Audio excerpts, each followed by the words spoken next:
अस्सलामु अलैकुम व रहमतुल्लाहि व बरकातुहू। नहमदुहु व नसल्ली अला रसूलिल करीम, अम्मा बादु फ़अऊज़ु बिल्लाहि मिनश शैतानिर रजीम, बिस्मिल्लाहिर रहमानिर रहीम।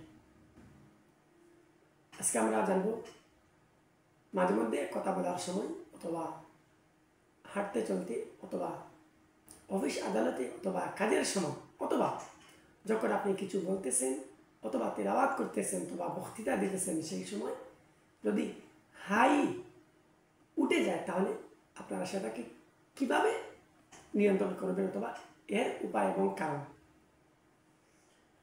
হাই তোলার অনেক কারণ আছে। হাই তোলা একটি স্বাভাবিক শরীরবৃত্তীয় অর্থাৎ বায়োলজিক্যাল প্রক্রিয়া, যা সাধারণত শরীরের অক্সিজেনের ঘাটতি অথবা ক্লান্তি, বিষণ্ণতা কিংবা অলসতার কারণে হয়ে থাকে।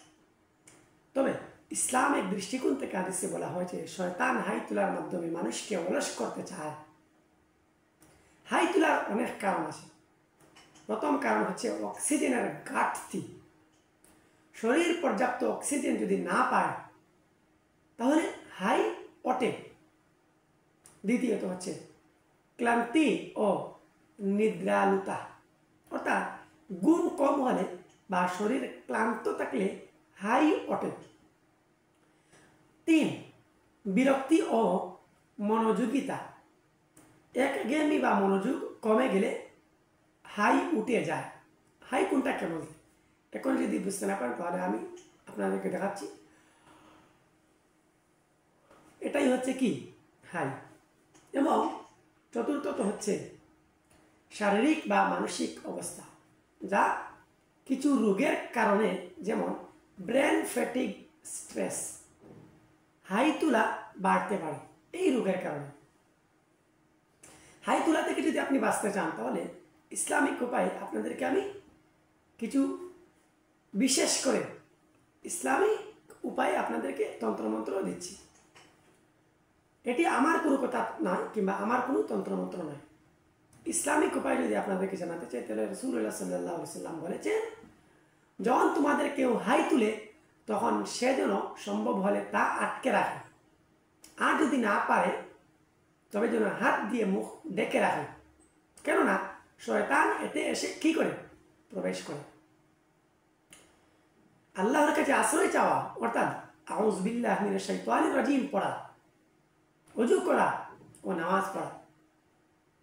যদি আপনি এই সমস্ত রোগ থেকে বেঁচে থাকতে চান তাহলে পর্যাপ্ত ঘুমান অর্থাৎ 6 থেকে 8 ঘন্টা পর্যন্ত ঘুমিয়ে নেবেন, গভীর শ্বাস নিয়ে অক্সিজেন নেবেন এবং শরীর চর্চা করা, বিশেষ করে বাইরে গিয়ে হাঁটা বা দৌড়ানো, পানি পান করা ও সতেজ থাকা, ক্যাফেইন বা অতিরিক্ত ভারী খাবার এড়িয়ে চলা।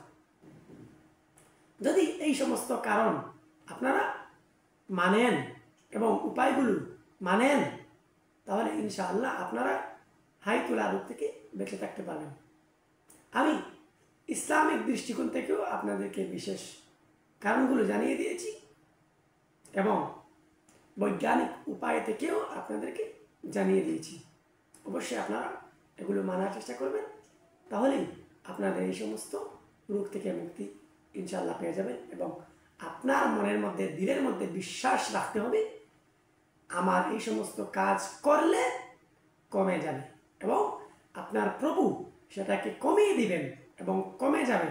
এবং ভিতরে বিশ্বাস করতে হবে কমে গেছে, কমতেছে, এরকম যদি বিশ্বাস থাকে তাহলে অতি শীঘ্রই আপনার এই সমস্ত রোগ থেকে বেঁচে থাকতে পারবেন। যদি পরবর্তী ভিডিও পেতে চান তাহলে অবশ্যই চ্যানেলটি সাবস্ক্রাইব করে সাথে থাকবেন। আসসালামু আলাইকুম ওয়া রাহমাতুল্লাহি ওয়া বারাকাতুহু।